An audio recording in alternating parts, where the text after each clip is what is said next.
Imagine this. It's 11:47 p.m.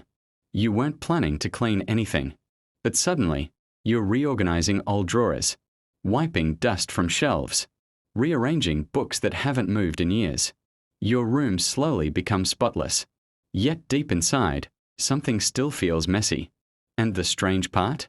You don't even know why you started.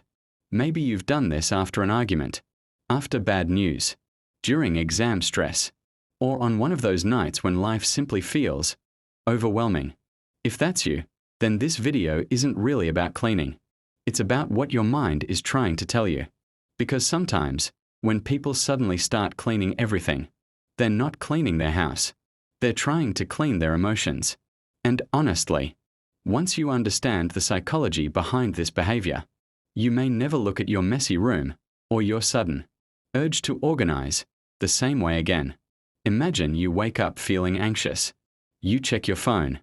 There's a stressful message, an unfinished assignment, a family problem, a relationship issue.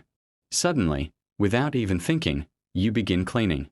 You fold clothes, wash dishes, organize your desk, and for a little while, you feel better. You know what I mean. It's almost magical.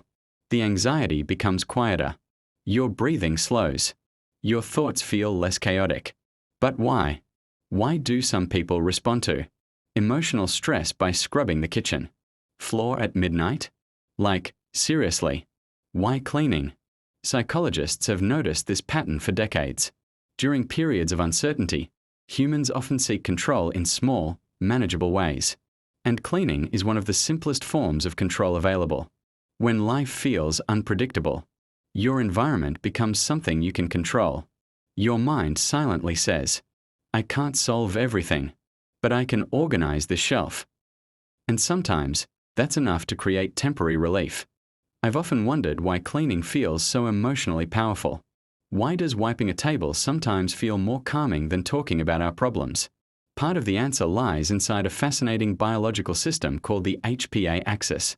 Now don't let the scientific name scare you. Think of the HPA axis as your body's internal alarm system. Whenever you experience stress, this system activates and releases stress hormones like cortisol. Your body prepares for danger.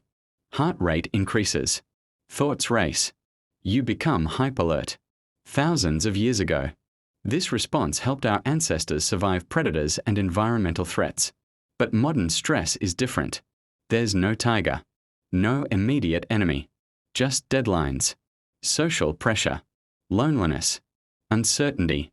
And here's the problem. Your ancient brain still wants to do something. Cleaning provides action, movement, order, completion. It sends a subtle message to the nervous system. The environment is becoming safer. And surprisingly, your brain often responds.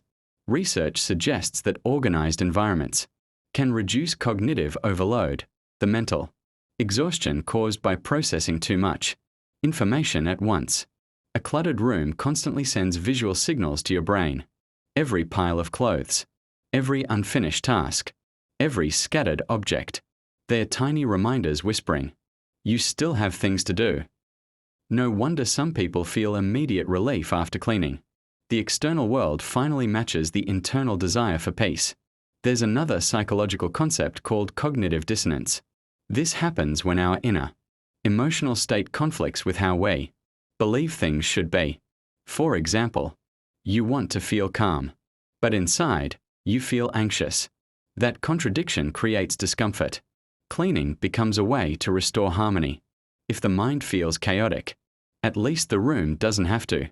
Man, that's kind of crazy when you think about it.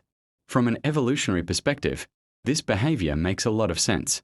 Early humans survived because they created order, organized shelters, stored food, prepared safe sleeping spaces. A clean, predictable environment increased survival. Chaos often meant danger, predators, disease, scarcity. So our brains evolved to associate order with safety. Even today, when modern problems threaten us emotionally, that ancient survival program can quietly switch on. Your sudden cleaning spree may actually be an inherited survival strategy. Your brain isn't malfunctioning.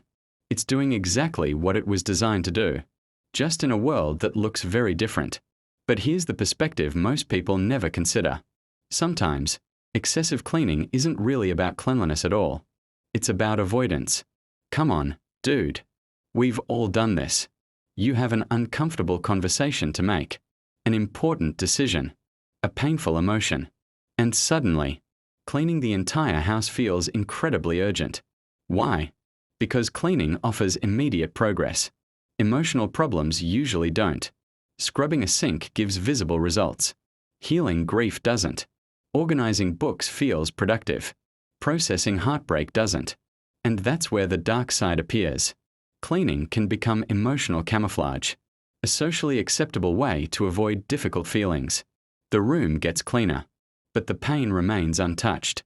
This doesn't mean cleaning is bad. Far from it. Cleaning can be deeply therapeutic. The key question is simple. Am I cleaning to support my emotional well-being, or to escape it? That one question changes everything. So what should you do when you suddenly feel the urge to clean? Pause and ask yourself one question. What happened right before I started cleaning? An argument? Stress? Fear? Disappointment? Simply noticing the trigger strengthens emotional awareness. And emotional awareness reduces unconscious behavior. Next, use the 10-minute rule. Clean for 10 minutes. Then stop. Sit quietly. Notice what emotions appear. Sometimes, beneath the urge to organize lies sadness, anxiety, loneliness, or exhaustion. Give those emotions space. They're trying to communicate something. You can also combine cleaning with reflection. While cleaning, ask yourself, what part of my life currently feels out of control? Write the answer down. Research on emotional labeling shows that naming emotions can reduce their intensity. This process engages areas of the brain involved in self-regulation and even supports neuroplasticity, your brain's ability to adapt and form healthier emotional patterns over time. Think of neuroplasticity as mental rewiring. Every moment of self-awareness strengthens new pathways. And slowly, you become less reactive, more conscious, more compassionate toward yourself. Perhaps the strangest truth is this. We spend much of our lives trying to organize the world around us, when what we are really searching for is order within ourselves. Maybe that's why cleaning feels so deeply human. Because every folded shirt, every washed dish, every organized shelf is also a quiet attempt to restore inner peace.